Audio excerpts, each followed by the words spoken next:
As we get set to celebrate our Republic Day, the whole focus is on how has the Republic of India actually changed over these last 10 years. We're just a week away from the union budget, and it's being suggested that this budget is not going to be like any other exercise. It's literally going to be a record of what has been achieved over the last 10 years. Who better than one of the foremost industrialists, political analysts, watchers, Mohandas Pai, to join us tonight on this broadcast and help us understand what has really changed. Mohan, firstly, warm welcome to you on Thank you. our new digital broadcasting platform. Let me first begin by asking you. You know, we celebrate Republic Day each year. We celebrate our Independence Day each year. But 2024, is there a uniqueness to Republic Day celebrations in 2024? Yes, it's unique because it is 75 years after the founding of the Republic. 75 years is a fair time in the life of a republic. It is unique because we've seen that poverty under the multi-dimensional poverty index has come down to 11%. It is very unique because in 2024, we are seeing the rise of India as a nation greatly respected by the world. It is very unique because we are seeing India, grow to 3.5 trillion. That is the third largest, maybe the fifth largest economy on the way to become the third largest economy, possibly in the next 2 years. So all these indications show very clearly that this 75 years is very unique, and the next 25 years we are set for it, with the economy in good shape, with the social structure in good shape, with politics in very good shape, and our foreign policy in very good shape. So we've never seen all this come together as it is Hmm. coming today, especially when we see the world is getting more divided, and we are seeing the rise of power blocks, with China on one side and the West on the other side, going Hmm. away from a sole superpower to two superpower blocks. What do you think is the relevance of Ram Mandir construction, given the fact that Prime Minister Modi described it as a civilizational question which was being answered? Is it really a civilizational question being answered in the March of the Indian Republic? Where does construction of a Ram temple in Ayodhya stand? Well, I think let me explain it by talking about some history. V.S. Naipaul wrote a book called India, a Wounded Civilization. When he traveled across India at that point of time, he found Indians to be people who did not believe in themselves, were defeated, very diffident, not bold, not very courageous in standing up for what they believed in. We're a defeated nation because we had 800 years of jihad, Islamic jihadi invasion, and we were suppressed. We had 200 years of the British colonial rule, which impoverished India. And we had 30 years of Indian imperial rule, where Nehru and his family carried on the imperialistic tradition of the British, and our economic liberty was not there at all. When we got free, we had to be socially liberal, economically liberal, politically liberal. Socially, we were liberal, we had liberal policies. Politically, yes, except for the emergency. But economically, we were a shut shop where the license quota Raj, Delhi controlled the economy, etc. And we got our economic freedom only in 1991, right? So he found that. Now, the symbol of that wounded civilization was this structure in one of the most sacred places for our civilization. Bhagwan Sri Ram goes back to an era where there were no other religions, there were no other gods, there was nobody else except Sanatana Dharma in this country. It's a very unique religion which was extremely liberal, which gave the freedom of thought to all Indians and all adherents and allowed them to think and to do what they want with the rule of Dharma, which is essentially a way of governing people themselves and for the ruler. And Bhagwan Sri Ram embodied that. And here comes a conqueror who destroyed the temple dedicated to him in his birthplace, build this structure. It was like a sword in the heart of India, sword in the heart of a civilization, a continuous symbol of a slavery to outside powers. It is not a mere structure that was built. When the structure was demolished in 1992, I don't agree with the demolition. I think it's a wrong act, but whatever it is. And the Supreme Court gave an order, and the Ram temple was built. A grand Ram temple was built in the same place where we believe that is the birthplace of Bhagwan Sri Ram, and we opened it. It was the beginning of the renaissance of the Indian civilization. we're going to throw away the yoke, the symbol of slavery, the yoke of slavery to a foreign power. We shall not be conquered again, and we shall stand up and proud, and India shall go forward on the rule of Dharma, and Rama Raja shall prevail, because Bhagwan Sri Ram has come home after 500 years. You know, Are we Bhupinder, a I was country there. now? I Yes. was there. I was there. Yes. I'll explain 1 minute. I was there. Yes. I never could fathom that Bhagwan Sri Ram lived in the hearts of all Indians in a manner which was so profound. It is an outpouring. It is an outpouring of joy, of ecstasy among all Indians all over the country. We've never seen it happen before. So that is the foundation of a civilization. When Prime Minister Modi spoke about the importance of Bhagwan Sri Ram, he brought forth the civilization aspect of how it is. Now, today we have other religions in this country. Yes, we have other religions which came by invasion, which came by deceit, which came voluntarily, many ways. And they worship gods who are not of this land. They worship gods who are not of this land.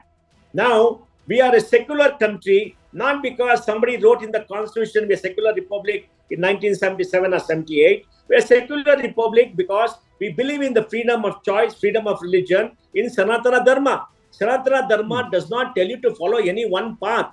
That is the reason why there's freedom of religion in this country. Because please remember, 99% of people in this country have not read the constitution. They're not read the constitution.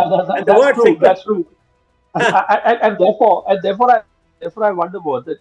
Are we as a country, and society, we are always high on faith. But would it be correct to say that we are now officially becoming a country where faith occupies equal importance as the spirit of constitutionalism? Of course. Look, what is the constitution? The constitution is a manifestation of the principles of Ram Raja on which our civilization was built. If you receive the original constitution, the figures of Bhagwan Sri Ram, we want Ram Raja. What is Ram Raja? Ram Raja is a place where Dharma shall prevail. What is the role of Dharma? Dharma is the rule of law. The rule of law where people will be protected, justice will be done, and people will have freedom. And the rulers will ensure all that is there. And that is embodied in a constitution. And the constitution came about by long freedom, non-violent freedom struggle over many decades across India, right? So I think it's a continuing expression of what we are. And I think this temple has embodied the spirit of India. The temple will unify the whole of Indians, all Indians, because this temple goes back to an era when there were no other religions. We're all the same. It is not that we have people from outside the country who invaded and a large part of the population. The people who follow other religions are Indians, the same racial stock, the same ethnicity, same people, but who choose to follow other religions, and that is fine. That is okay. Do you see a correlation? Do you see a correlation? I heard Donald Trump a few days back saying that he's been sent by God to help the people of the United States of America. And Narendra Modi also often says that मैं तो मुझे ना बुलाया है किसी ने, मैं आया हूँ, मुझे तो गंगा मैया ने यहाँ पे आपकी सेवा के लिए बुलाया है. That he's been do you think that in 2024 across the world, not just in India, this godly intervention, spiritual intervention, religious intervention now has become part and parcel of politics across the world? Look, Donald Trump saying it and Narendra Modi saying it are very two different things. Donald Trump is part of an Abrahamic tradition which believes that his God is the only God and they have been the chosen people and others are pagans or kafirs or whatever it is for other religions, right? For Narendra Modi, is a part of a civilization where he believes that all faiths have to be respected. This country belongs to everybody. That's a very different context. So I don't think that religion plays a greater role in what the Narendra Modi says, except to say that Dharma and the civilizational ethos plays a great role. And in that Dharma and the civilization ethos, there's room for everybody. Everybody is within this entire compass of India, and the civilization ethos is much bigger than the Abrahamic religions, which are very restrictive, which are violent by nature, and which make war against people of other faiths because they do not accept. As Sanatana Dharma accepts everything. They don't compel you to do everything. In Sanatana Dharma, you can be an atheist. You're welcome. You're part of the fold, right? Because as Bhagwan Sri Krishna says, the Bhagavad Gita, all paths lead to me. You take whatever path you want. And if we all believe that God has created all of us on this earth, which I don't believe because evolution is there, but it's a matter of faith, then there can be only one God. It cannot be your God is separate from my God, and every God is fighting every God, and your God is the only God. That doesn't work, right? What does Sanatana Dharma says? It says there is one superpower, there is a God, every path leads to them. It does not say this is the only path. Now that is the big difference. And Narendra Modi says that is very different from Donald Trump saying. Okay, let's look at evolution of India from an industry standpoint. There is so much of focus now, a lot of criticism, often mounted on the fact that only a handful are beginning to grow in India. There's a concentration of wealth, and often Gautam Adani, who's accused of having benefited enormously from the Prime Minister's booty. There was the entire Heidenberg episode, which was investigated by the top post agencies in the country.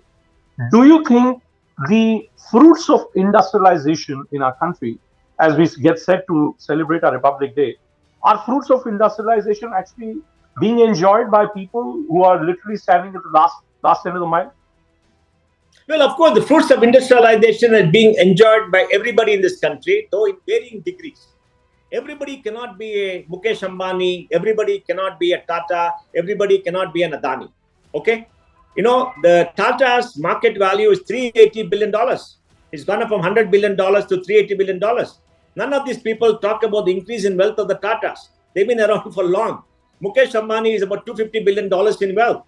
They've been around for a long time. They have succeeded because they're entrepreneurs. They fought the battle against licensed quota raj, against corruption in the government. And But why this Adani? Why target Adani? I'll explain. Adani is specifically targeting. What is the difference between Adani and Ambani? Please remember, in the 50s and 60s, everybody said Tata Birla, Tata Birla, Tata Birla. Remember? Then in the 70s, 18, everybody said Ambani, Ambani, Ambani Birla, Ambani Birla. Right? Now, in the last decade, it's become Adani, Adani, because Adani has grown very fast. Adani has been in business for 40 years. He has built one of the biggest ports the world has ever seen.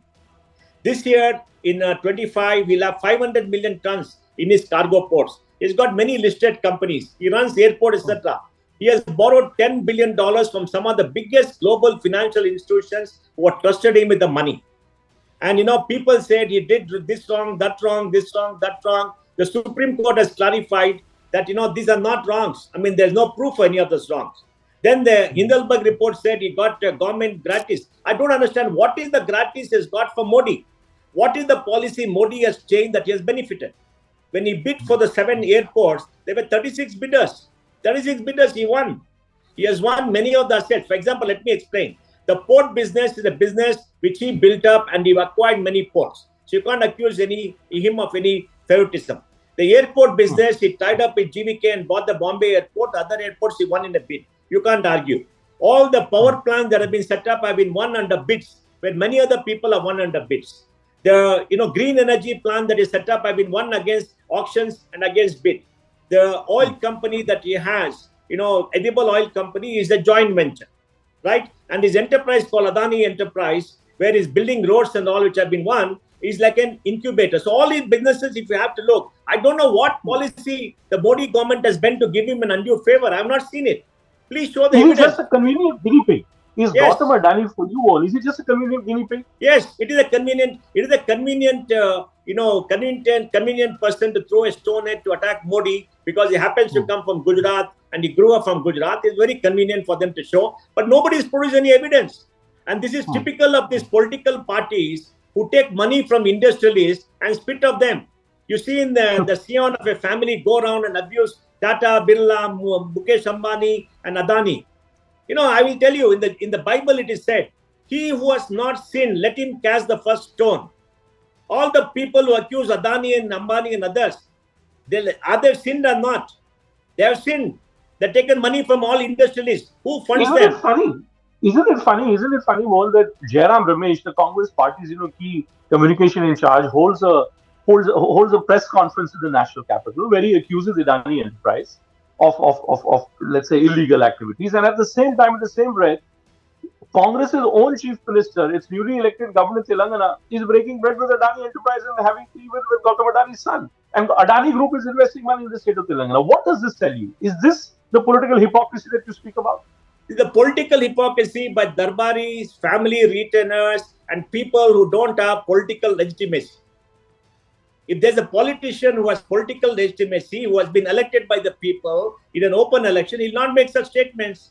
Because if you have political legitimacy, you've been elected, you are supposed to deliver to the people and give them jobs. Who is producing jobs? Jairam Ramesh producing any jobs? Has he done any useful work in his life apart from going and giving all these interviews? He has no political legitimacy except he's part of the Delhi Darbar, he's a part of the family, etc. He has undue influence, right? I mean, he's a nice guy, but for his political future, he has to do all this to make sure that the Darbar is kept amused at all points of time, and he does it. He has not produced any proof. He makes all kind of allegations. They made the allegations of Rafale. It went to the Supreme Court. Supreme Court said there's no corruption because people who believe in corruption believe others are all corrupt. The people who did Bofors and all of the corruption scams in UPA 2 and earlier believe everybody acts the same way. Everybody doesn't act the same way. This government's highlight has been for last 10 years, there are no corruption scandals in Delhi. That's amazing. Okay. Do you know any 10 years when there have been no corruption scandals in Delhi? When middlemen have not walked the corridors of power, when defense contracts have not been given? I've seen politics for the last 40 years. I don't see anything. I have not seen anything like that before Narendra Modi. So I think, he's doing what he's doing to play politics. And I think we should ignore that. And Adani is the whipping boy to try to get back to Modi. I don't think the great majority of Indians believe anything that Jairam Ramesh says.